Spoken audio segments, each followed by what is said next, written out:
It's time for Talk Politics. We've got Steve here in the studio. Steve, it's been too long. Yeah, we had 2 weeks off from this show. I think that's the longest break this show's had in, it's been like 3 years, almost 4 years, I guess, maybe. Yeah, it's been a while now, and we've 2 weeks off. We don't do that. Right. Maybe if I'm gone for 2 weeks, but baseball's important, so.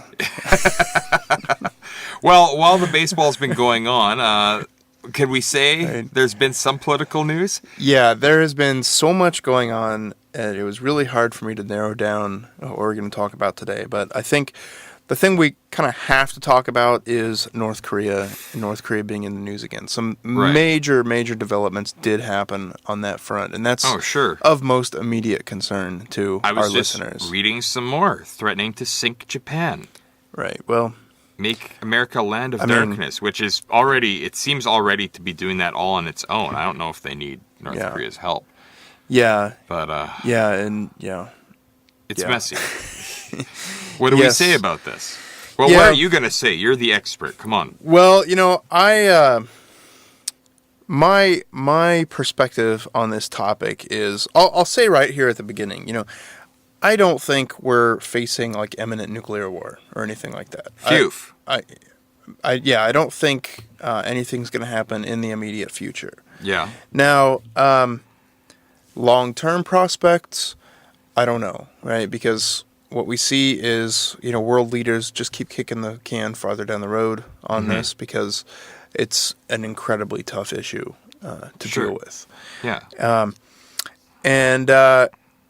So I don't think there's any immediate concern, and when it comes to talking to my family, my parents and aunts and uncles and things like that, I always take the, don't worry, it's gonna blow over and but we are worrying more than we used to, aren't we?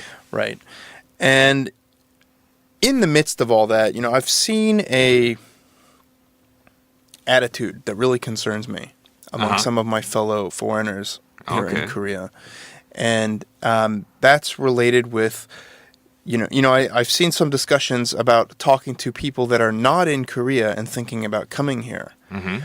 And I saw a lot of people that were very adamantly saying that it's fine, come here. This person was going to move here for, a contract of a year or so. Yeah, I saw some, follow your dreams. Right. Don't let fear hold you back. Right. Right. So I wanted to talk a little bit about that, kind of that decision process. And I wanted to bring up a guy named Jared Diamond. Oh, yes. Right? A lot of people know him. He's famous. He's the rare academic that is a, very solid, respectable academic and is also popular in like the mass media. Yeah. Right? Usually it's one or the other, right? Usually people that are, writing books and stuff that are popular in the mass media They're jokes really, in the academic aren't world. really like well published in academia and stuff like that. Right? If they're even academics at all. Right, but Jared Diamond, I mean, he's a serious guy that a full meal deal, right? And his background, I believe, is anthropology. Okay. And he's the author of Guns, Germs, and Steel, as well as Collapse, about how societies, collapse. Mm-hmm. Right? And, in one of his books, I think it was Guns, Germs, and Steel, actually, he talks about the scenario of a dam that goes up along this river. Okay. And he says, of course, when the dam goes up, there's a lot of anxiety about, what happens if the dam breaks and it floods all these villages down the river. And he says what happens is that, of course, the villages in the vicinity are worried about that, but they find it's those medium-range villages that have the most concern. They're really worried. Yeah. And the very farthest ones aren't that worried. The ones the closest to the dam, like right by the dam, actually the least worried. Almost zero. And why is that? Expressions of concern. Well, a couple of reasons. One, denial. Sure. Right? Psychological denial. But also, and this could be part of denial, or it could be conscious, which is just that the idea of something happening is just so horrible that they do mental gymnastics to not think about it and avoid it. Yeah. It's completely out of their control. They could lose absolutely everything. If, something were to happen. Sure. Right. Including their lives very quickly. Right. Talk about cognitive dissonance. Our perspectives, yes, those of us that have been in Korea for a while, including, Koreans, right? Yes, they have dealt with this kind of cycle many, many times. This media cycle and how the media tends to kind of inflate things and sensationalize stuff. Sure. And they've been kind of, I'll throw myself into that as well, because I've been through it a few times. Yeah. Yes, we tune it out. We get kind of inoculated to it. Yeah, and to an extent, we say it's the same old song and dance we hear every year around the time of the war game exercises. Right. But this year's not like every year. Right. I do think this scenario is a little bit different. It marks a more serious direction in the general trajectory of the relationship, the geopolitical relationships here in East Asia. But when you're talking to people, I think some kind of reflection might be good, and consider that your neighbors, your bosses, your coworkers, as they talk to you, they might not be fully honest with you about how they feel. They might be they might be firstly thinking about how you feel. They might be trying to make you feel better, soothe your nerves, make sure you keep showing up to work. Yeah.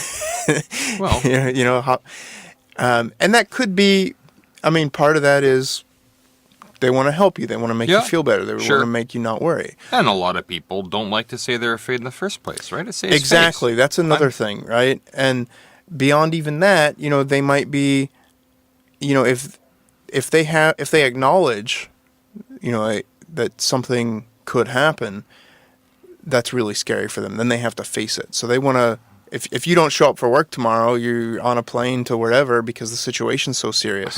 That really makes them, have to ask some hard questions for themselves. And it would. For myself and foreigners here, we have a lot more mobility than our neighbors and our coworkers. We can go home. Right. Though I think some people feel when they're confronted by the idea of, geez, like, should I go home? And then they weigh how awful it would be for them to go home because maybe they don't have good options or just to uproot everything or whatever the situation, that looks so bad that instead they want to say, well, I don't need to go home. Everything's fine. Right. Yeah, it's tough. It's a really tough decision. There's a lot of things going on, but I think South Koreans are getting more worried too. I do, and that is exactly my next point. Okay.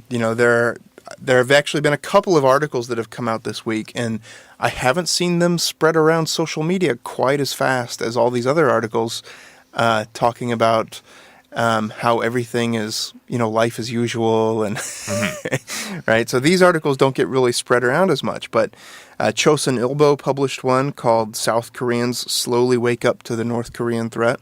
Yeah. It talks about this issue. There was a Guardian article written by a Korean person that said, we're scared, but we're normalizing the fear. Another quote was that the fear is so deep that we dare not acknowledge it. I could see basically. That. You know what my wife told me? She told me that she had heard through the news and through a coworker that we should make a go bag. Right. And I was like, wow, really? Right, yeah. Okay, cool. The first thing we need is a knife, some guns, some hatchets, all the. It's always a good idea to be prepared because lots of disasters can happen. Korea gets typhoons. Yeah. Earthquakes are happening. Yeah, they're getting stronger. It makes power sense to can go out for a few days. Yeah. It's good to have a little water. It's good to have exactly. Right. A medical kit or whatever. Right. A knife. But it's scary. It's scary to think. If there's actually a war. I mean, what goes on? Do we get evacuated? Right. Do the embassies call us up? How does that work? Presumably, yes. And, this is really what I encourage everybody to do is basically just think for yourself, right? Look into it, read up on it. Collecting opinions is okay, but, ultimately make the decision for yourself. Read up on kind of worst case scenarios, what to do in emergency situations. and yes, get in touch with your embassy, register with your embassy, and look at what other embassies are doing too. So I think like watching what Japan's recommendations for its citizens in China might be a good idea. Yeah, I read the UK one the other day, and it was pretty chill. It was saying this stuff usually ratchets up a couple times a year. Right. All right, thank you so much, Steve. Thank you.